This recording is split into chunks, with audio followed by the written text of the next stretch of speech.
Alright, what's up guys? Today we have a brand new tier list that we're going to do. We just had the ban list just a couple of days ago, so we have an all new sort of meta, a lot of changes actually. We've seen Block Dragon banned, Double Iris Magician come back, various other things like a Mecha Phantom Beast O-Lion banned, and Harpy's Feather Duster coming back, Jet Synchron being banned. So we have some I'd say pretty sizable changes here to the meta. Call by the Grave is I would say a pretty huge one. It's a big hit for combo decks, just sort of another positive thing for control decks if you do play those types of variants. But I guess, yeah, let's get started. We'll just start from this side here. Again, if there's any decks on here that you don't see, you can easily put them in either Rogue or Tier 3. Like, for example, Paleozoic Frogs could easily be a Tier 3 deck. Like, with two Totally Awesomes, it's a very solid deck. ABC, same situation. It can easily be in Tier 3 or Rogue.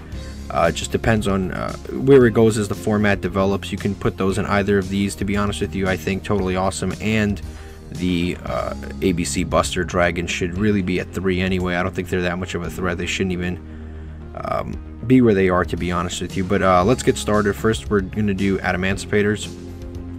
Personally, I think Emancipators are at the Tier 3 spot. It's not a dead deck by any means, but it got the largest amount of hits on the ban list of any of the decks that were doing really well in a multitude of ways. So first of all, it's a combo deck. Call by the Grave got hit.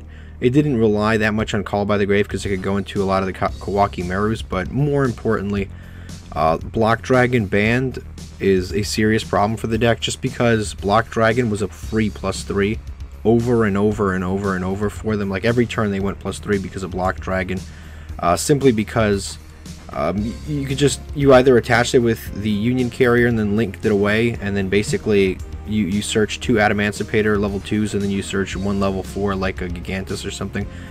So it was just like a free extender every single time.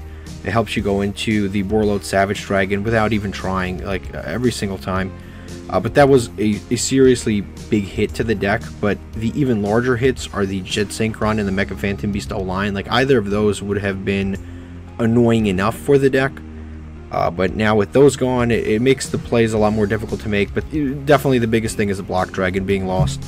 I would say it's even kind of unfair that the Block Dragon got hit, whereas the Eldlitch basically lost no cards whatsoever. Like, their Synchro combo got hit, but Emancipators, yeah, they took the biggest blow, I'd say. The deck definitely is going to have to be a lot more pure, because a lot of the combos that they could go into previously are a little more neutered now. Like I said, because if Block Dragon had been hit, they would have gone more into the Needle Fiber Synchro route. And because the Needle Fiber Synchro route, meaning the Mecha Phantom Beast and stuff, got hit, they would have had to rely more on Block Dragon, but both of them got hit, so they kind of got screwed both ways. But like I said, the deck can definitely go second very well. It can go first still very well. It can still set up boards. It's just going to have to alter itself. But it's definitely by no means a dead deck, and I wouldn't be surprised with the creativity of the Yu-Gi-Oh community if it bounced up to Tier 2. I don't think it's going to be at Tier 1, but it can definitely probably claw its way back up to Tier 2. Next, we've got Altergeist. Altergeist is a hard one to place, honestly, because every single list, it looks like it's a better and better deck. But it just doesn't seem to live up to expectations when you actually, like, break it down. Like, on paper, I honestly think that Altergeist is a Tier 1 deck. It's very versatile.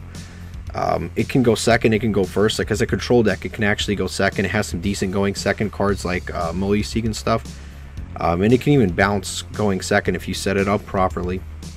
But yeah, this deck is actually it probably is the best control deck right now in the meta. But I swear, it's like, as much as people talk about how good it is, almost like no one seems to want to play it, which is kind of a fair thing. But yeah, like I said, every list it gets better.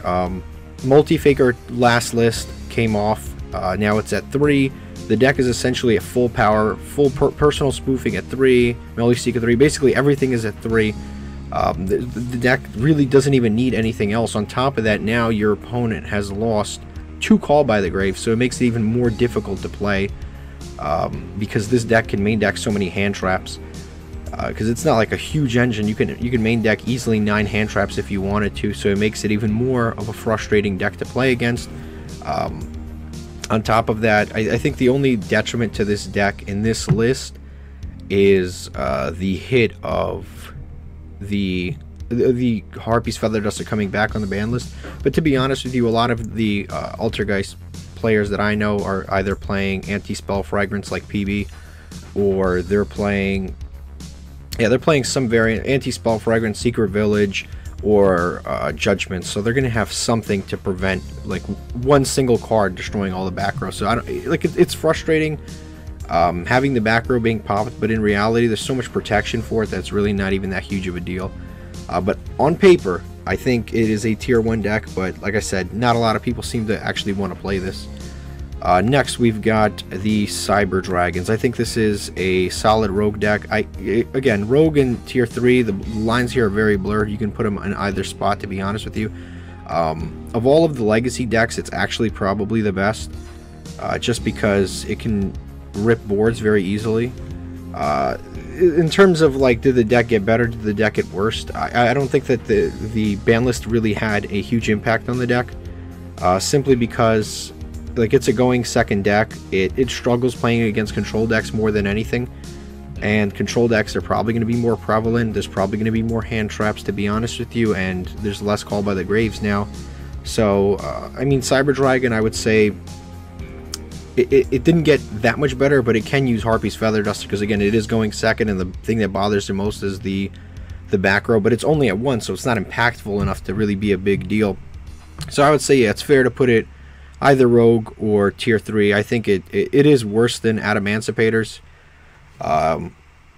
Again, like with the right pilot, I would say easily the Cyber Dragon player can win, but just deck versus deck, I think that it is in the rogue category here. Next, we've got the Burning Abyss. Burning Abyss is probably like the superstar of the ban list. They had multiple cards go to 2 that were at 1, and then you had cards that like Tour Guide that went to 3. So the deck is certainly far more consistent than it was before. Making Cherry Beanie is extremely easy. The ceiling for this deck is very high, but it is a very high skill deck, and there is just like with just like with Lightsworn, there is always that element of luck of what are you going to mill, and that level of randomness is a little frustrating to deal with. I think this is tier 3. I think we're going to see it top. I don't think it's going to be dominating anything. I don't think it's going to be like the way I put it, tier 1 maybe, like out of a top 32, a tier 1 may have like, you know, like probably like 6 to 8 decks.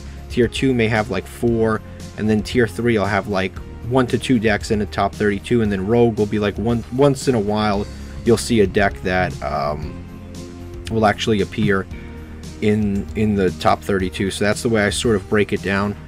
But yeah, I'd say a tier 3, I could easily see in a top 32 having at least 1 to 2 Burning Abyss, but I don't think it's going to be dominating the meta by any means. Even with all of the new ideas that have gone into it, and just on a side note, Emancipators played the Block Dragon, but actually so did the a lot of the Burning Abyss players. They played sort of like a Earth Burning Abyss fusion sort of deck, and Block Dragon was a huge part of that deck. It basically set up a Fossil Dyna along with the Mechanite Crusadia Avermax. That's sort of an engine, and left that kind of a field where you have to attack the Crusadia Avermax, and you had to deal with a Fossil Dyna, and that's basically no longer possible. So the Fossil Dyna hit actually did hurt the Burning Abyss just a little bit. It was just a variant, but it was one of the more successful variants. But definitely this is a tier 3 deck. It's very solid. Next we've got Dinosaurs. Honestly, Dinosaurs is a deck that it just refuses to get hit. Like, things just come back, but they never disappear. The deck is essentially at full power. The only thing that could make the deck better is if Lithosogen went to 3. Like, that is the only thing that could even impact it any more positively. Although, you know, Call by the Grave got hit, they have an in-archetype Call by the Grave in the form of Miscellaneous Source anyway. That lasts for the entire turn, so you just normal summon the Oviraptor, and then they chain Ash, you chain the Miscellaneous Source, and they're just kind of screwed. They can't really interact anymore. No more effect veilers unless they have not even impermanence, because the dinosaurs on the field are unaffected anyway. So yeah, it's very, very good for that. On top of it, I'm pretty certain, I'm pretty solid when I say this. It's easily the best going second deck that's running around right now. It is the best going second deck running around right now. Outside of that, I really have nothing else to say. It just didn't get hit, and it didn't get hit. I wouldn't say that it got particularly bad. Like I said, it can also use the Harpy's Feather Duster. The great thing about Harpy's Feather Duster is that it deals with back row, but on top of dealing with back row, it can do stuff like destroy the Destruction Buster Sword, which is sort of something that locks you out of your extra deck, and your opponent may have it attached to one of their monsters. They're going to have to protect it, and you can easily destroy it with the Harpy's Feather Duster. So it's going to be almost always live. But yeah, I think the best going second deck right now is Dinosaurs, and I think it's a very solid tier 1 spot. Alright, next we've got the Dogmatica. This isn't just Dogmatica, this is like Dogmatica Invoked also. Any of those variants. I think it's a solid tier 1 deck. Without a doubt, easily a tier 1 deck. It has interruptions, it has access to the Shit All engine, it has access to the Invoked engine, it can make boss monsters in a pinch. Fleur is an incredibly good card and negates non-targeting. It's a very, very good card. On top of that, you have the Dogmatica Punishment that essentially is a +1. It pops 2 cards. It's an amazing interruption. And this deck does have some nice enough versatility to go second. It is a control deck, and the benefit of playing this deck as a control deck is that, again, Call by the Grave has gotten hit, and until that new card Designator comes out in Phantom Rage, like, combo players are going to have to play through quite a few interruptions, to be honest with you. All right, next we've got Rockets or Dragon Link, sort of like that one card Red Eyes combo, the Red Eyes Darkness, all of that. I think this is solid tier 2. I don't think it's good enough where it can be tier 1, just because the deck is a little fragile, to be honest with you. It is a bit fragile.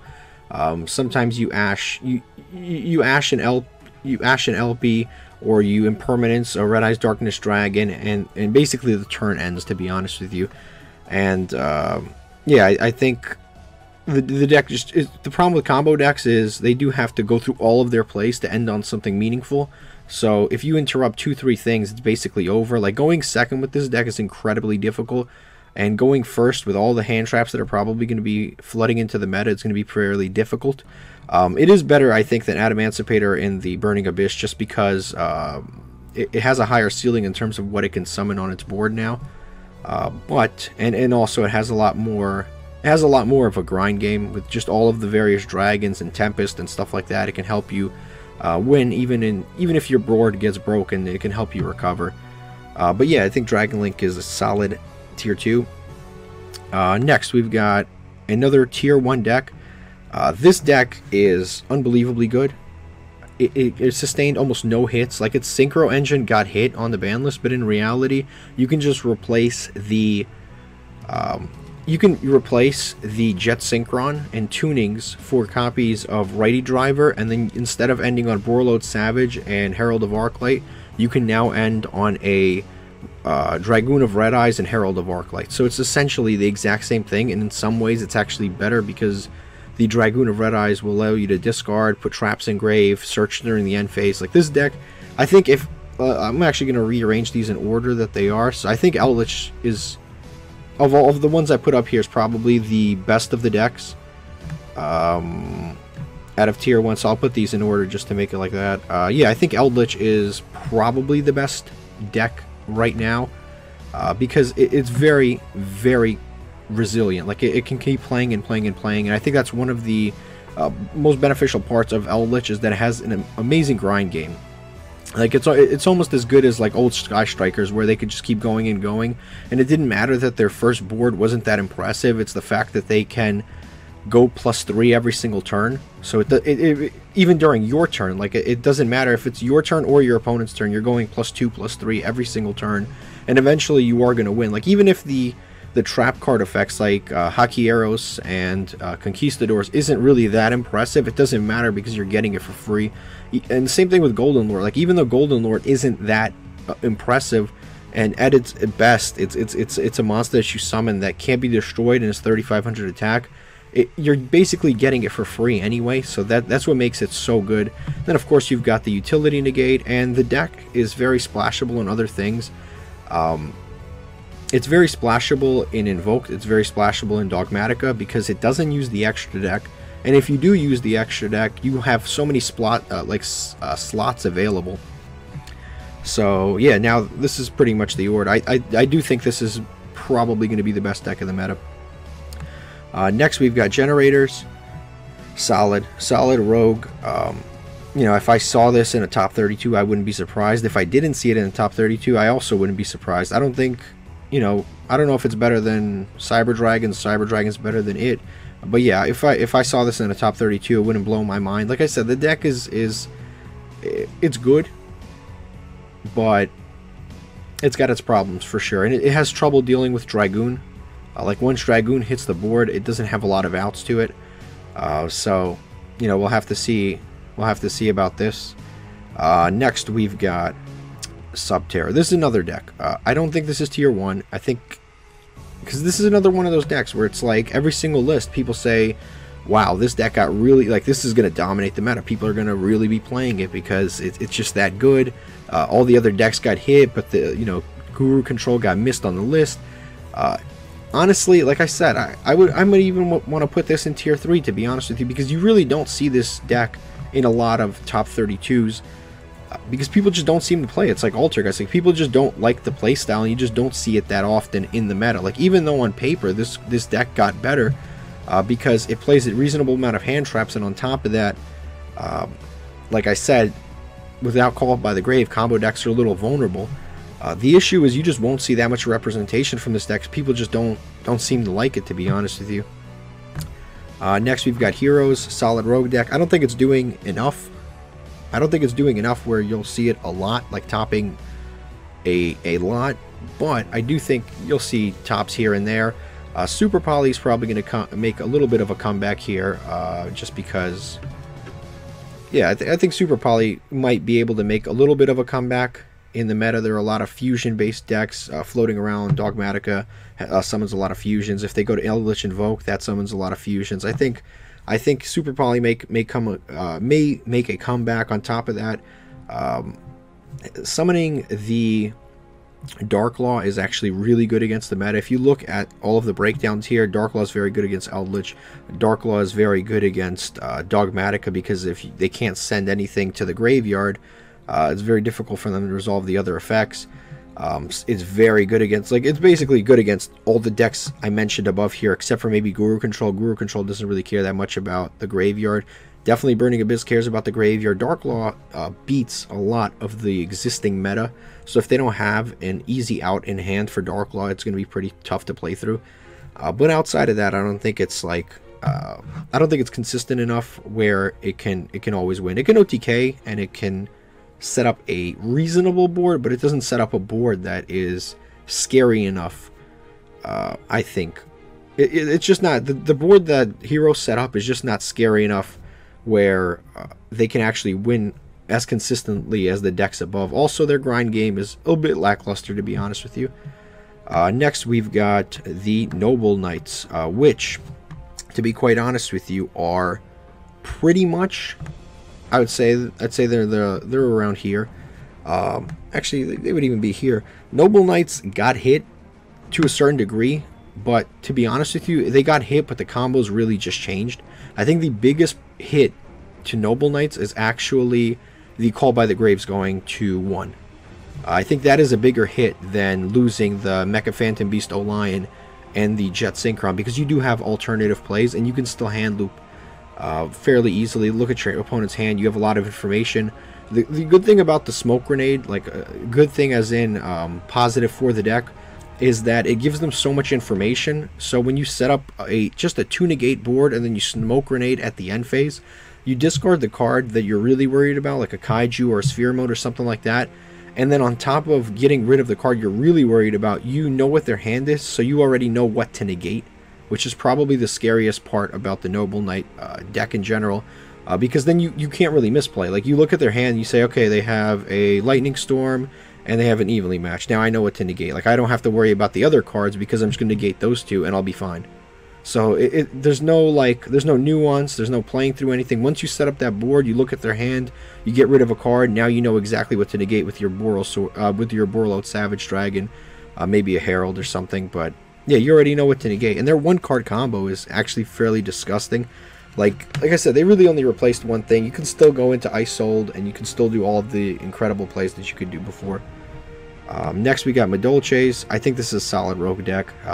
Like I said, yeah, it's a solid rogue deck, a little bit fragile, but yeah, I wouldn't be surprised, like I said, if I saw it in the top 32. But if I saw 10 Madolche players in top 32, I'd be pretty stunned. I think it's a solid rogue deck.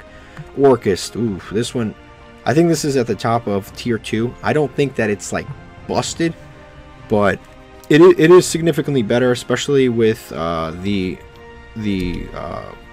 what's his name, Rusty Bardish going to 1. I think it actually, because you never played more than 1 anyway, but Rusty Bardish going to 1 is actually pretty impactful for the deck. It can now bring back that old Phantom Knight engine, which is going to be incredibly powerful, especially since now, like, yeah, they lost Harp Horror. They lost Harp Horror and they lost sort of the old engine, but now they've got the Mech Knight, so it doesn't even matter because he's so much. They're basically going to get two free copies of Fogblade every single turn, and well, not every single turn, but they're going to get two free Fogblades at the end of their board. And the amazing thing about the amazing thing about Orchest is that they don't make the scariest board, but the thing about Orchest that is scary is how consistent it is. Like, Orchest is not powerful because, like, it can set up like a Dragon Link board, because Dragon Link makes better boards than Orchest. Dragon Link makes the type of boards where they have, you know, like 5 interruptions, 6 interruptions. Orchest doesn't make those kinds of boards. What they do is they annoy you over the course of turns over and over, and they play on your turn. Like, in terms of when you're playing against them, they play on your turn is what really makes it so much more annoying. And they can just keep grinding and grinding with that field spell. As long as that field spell's in the game, Orchest is always going to be a threat. Like I said, I don't know if it's strong enough where it can be in tier 1, but I definitely think it's got a huge enough boost where we'll see it again. Because recently, I'd say, without Bardish, Orchest has actually taken sort of a back seat, and I haven't really even seen it top many events or even be played. But I think with Rusty Bardish back, I think it can definitely use those two extra interruptions that it can summon. Also, the Phantom Knights are getting new support anyway, so we're going to see how that's incorporated into the deck overall.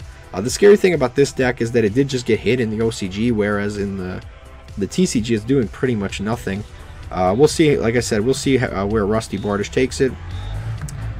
Next, we've got Pendulums. Pendulums, honestly, I think it's a solid tier 3 deck. I don't think that it's going to like explode just because Double Iris Magician came back.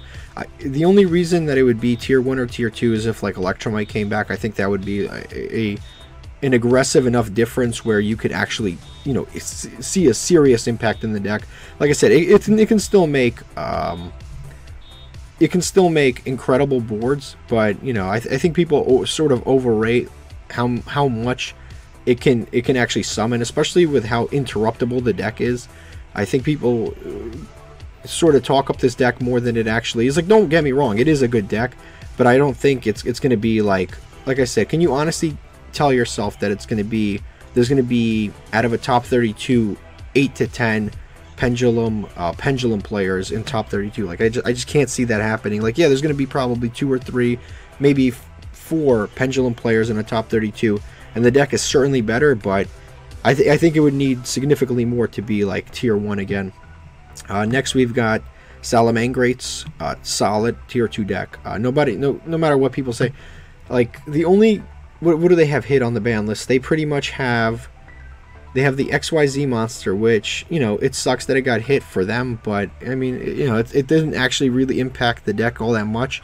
They have Gazelle at 1, but it's not really at 1 because you've got 3 copies of Lady Debug, which are basically Gazelles. You have 1 Gazelle, you have Fire, which is 5 Gazelles, and then you have 3 copies of the Signet Mining. So you basically have 8 copies of Gazelle. So even if Gazelle's at 1, it's really at 8, because you have all these other ways to get to it, and it basically sets up to put either a counter trap or you know, pop 2 cards on your side of the board anytime you want.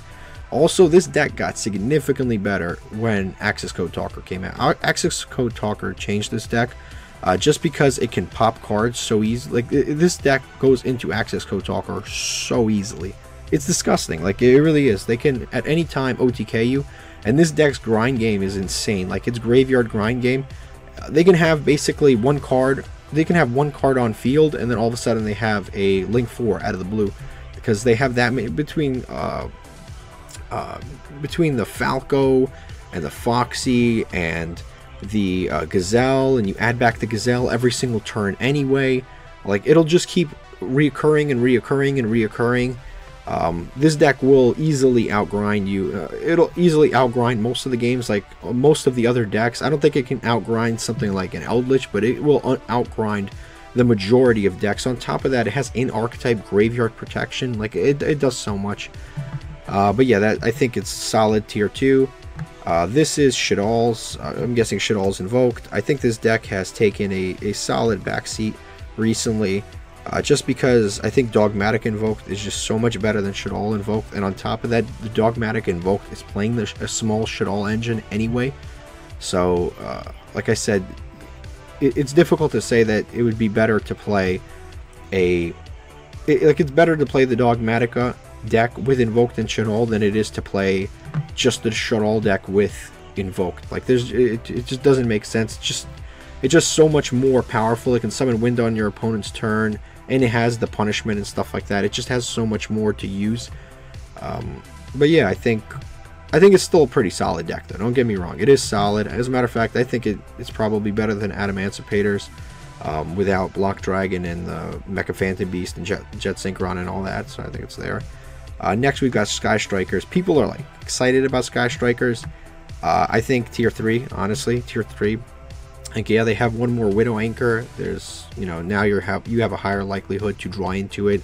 The going second variant of this deck, you know, is now more consistent because they have 1 more Widow Anchor.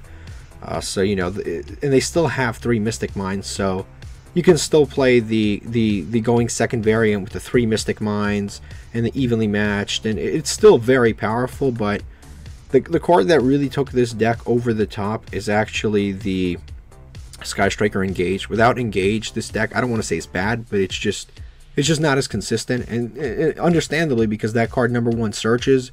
Number 2, it's not once per turn. Number 3, if you have 3 spells in your graveyard, you get to draw a card. And the card, you know, is random, so you can draw a hand trap and make it. That card was, in a lot of ways, better than Pot of Greed, to be honest with you. So, without that card, it's very difficult to play this. It's very difficult to play this deck without that card. But like I said, because there are so many hand traps in the meta, I actually think that this deck will get significantly better, because the deck itself actually usually mains about, without even trying to go over the top, the deck usually actually mains like 9 hand traps. And if you take into account the current meta and you try to build through, like, you build using that meta, you would actually probably play like 12 hand traps. 12 hand traps, your opponent's basically like they're trapped. Like, they're gonna have a hard time playing through all of that. I actually think this would be at the top of tier 3, almost at tier 2. Like, it's very close to tier 2, kind of like Cyber Dragons. Like, Cyber Dragons is rogue, but very close to tier 3. But yeah, I like it can go either way. I think it could be solid tier 2 or tier 3. I think at the top of tier 3, bottom of tier 2, somewhere around there. Next, we've seen this deck right here. This is basically like Mermills with all the Atlanteans, with the frogs. You really didn't summon multiple Totally Awesomes in this deck anyway. This deck really, in terms of the ban list, is completely unaffected. Like, nothing really changed for this deck one way or the other. Like I said, you don't have Call by the Graves, so I think that's probably the biggest thing. It's a combo deck that lost Call by the Graves, so it's really not that much impacted. This card actually, this deck also does rip cards out of your opponent's hand, which is useful. You get information on them. You know what to negate. It's good. It's a good combo deck. It's just not as consistent as the Noble Knights. But I'd say solid, probably either tier 2 or tier 3. It's somewhere around here. I'm going to put it in the tier 2. I just don't think we've seen enough representation to put it in tier 1. You can even drop this to tier 3 if you really wanted to, but I think it's a solid deck, without a doubt. And finally, we've got the Zodiacs. Again, this is pretty decent, like a pretty decent deck going second, pretty decent deck going first. I'm going to go ahead and place this solidly in the Rogue right there. Like I said, pretty good going second, pretty good going first.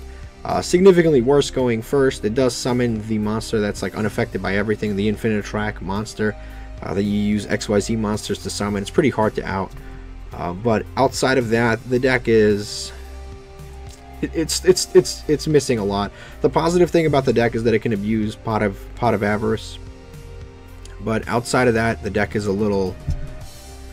It's just missing a little bit. Between the Augusto Emerald, which is positive, and the Pot of Avarice, it puts it in Rogue, but I don't think it's good enough where we're going to see it destroying the meta. Like, it'll definitely top, without a doubt. It'll top. Every single one of these decks on this list is going to top for sure, but I don't think it's going to be destroying the meta. But that is basically it. If you enjoyed this video, like I said, oh, and no tier zeros. Isn't that great? If you enjoyed this video, let me know, and I'll try to put more of these out more often. But thank you for watching, and have a terrific day.